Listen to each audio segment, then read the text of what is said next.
how to use Dola app. So the Dola app, you can go ahead and download and install it in your Play Store. You can open the app and sign in or continue with your preferred account. So over here, you can go ahead and connect your you can go ahead and explore the app first, starting with your chats.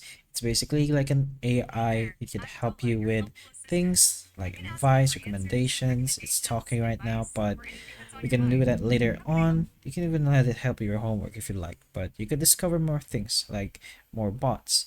Let's say it's another chat or conversation type of thing, but in this case, they're going to be there for your assistance, like help you with random stuff.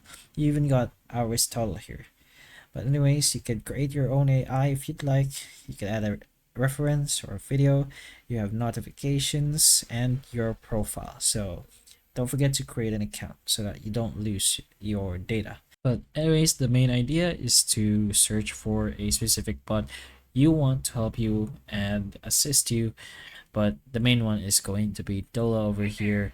So we can go ahead and toggle that off for now. And you even have the call option if you'd like. You have a few recommendations you can do, like reading a web page, reading files, translations. You can even do a voice message if you'd like, or upload images or videos. But you can go ahead and explore the app yourself, take a look at what it can do for you. But hopefully the information of this video can help you in a way, and if it can, please like and subscribe for more videos like this, and that's all.